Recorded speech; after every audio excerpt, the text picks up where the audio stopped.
हमारे साथ इस वक्त गौरव वल्लभ जी जुड़े हुए हैं जो कि वर्तमान में बीजेपी के नेता हैं। गौरव जी, अपूर्णीय क्षति, देश की राजनीति में इस वक्त दुख की लहर जो है वो देखने और सुनने को मिल रही, क्योंकि मनमोहन सिंह जी अब हमारे बीच में नहीं है।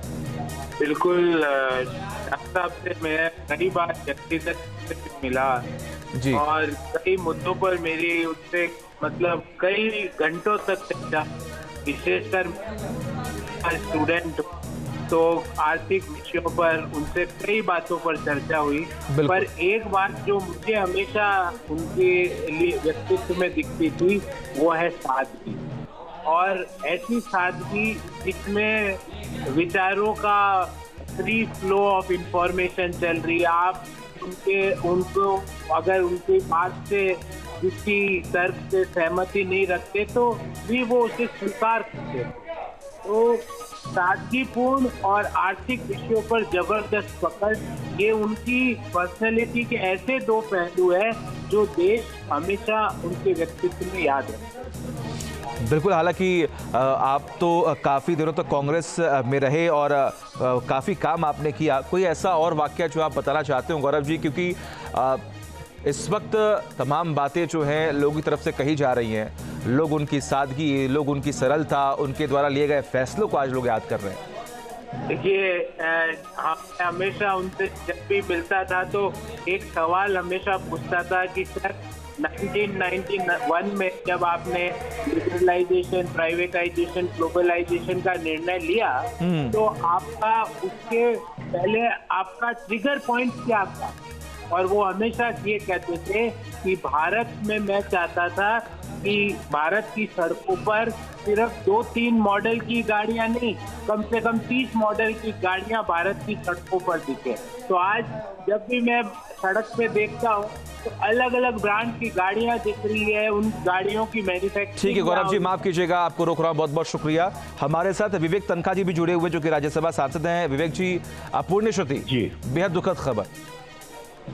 बहुत ही दुखद खबर है, बिकॉज एक बहुत बड़ा व्यक्तित्व हमारे बीच से चला गया। इंडिया की सबसे बड़े या नामी शास्त्री तो थे ही वो। जी जी। 1991 में अगर इंडिया को किसी ने बैंकरप्सी से बचा के एक नई अर्थव्यवस्था की तरफ ले गए, वो मनमोहन सिंह जी थे, और नरसिम्हा राव जी का उनको पूरा सपोर्ट था जी। और वही उसी अर्थव्यवस्था को वाजपेयी जी ने आगे बढ़ाया। और मेरे ओपिनियन में मोदी जी उनको क्रेडिट दे या ना दे, मोदी जी भी उसी लाइन पे आगे बढ़ रहे हैं, क्योंकि ये एक नई दिशा है, एक नया रास्ता है। और सबसे बड़ी बात यह है कि वो बड़ा ईमानदार व्यक्ति था। उसको अपने काम के अलावा दूसरे कोई काम से मतलब नहीं था, विज्ञापनों की दुनिया में उसको मतलब नहीं था।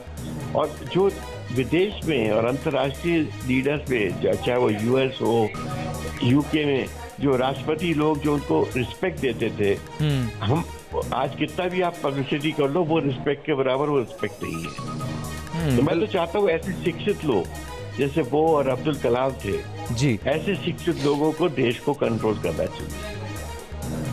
बिल्कुल, चाहे मनरेगा कानून का पास कराया जाना हो, चाहे राइट टू इन्फॉर्मेशन पारित किया गया हो, ये तमाम वो बड़े फैसले हैं जो मनमोहन सिंह जी के कार्यकाल में ही लिए गए, और उसका फायदा कितना लोगों तक पहुंच रहा है वो जग जाहिर है। Thank you. ठीक है, बहुत बहुत शुक्रिया विवेक जी आपका जुड़ने के लिए, हमारे साथ हमसे बातचीत करने के लिए। तो आपने सुना, ये अलग अलग तमाम जो रिएक्शंस हैं वो सामने आ रहे हैं, ये तस्वीरें भी लगातार हम आपको दिखा रहे हैं, आप देखिए और ये समझिए कि अभी इस वक्त एम्स के सामने कैसी हलचल जो है वो देखने को मिल रही है। हमारे सहयोगी लगातार बने हुए जो आपको ग्राउंड से पूरी रिपोर्ट और पूरी जानकारी जो है वो दे रहे हैं। न्यूज नेशन अब व्हाट्सएप पर खबरों की ताजा अपडेट के लिए न्यूज नेशन के इस QR कोड को स्कैन करें।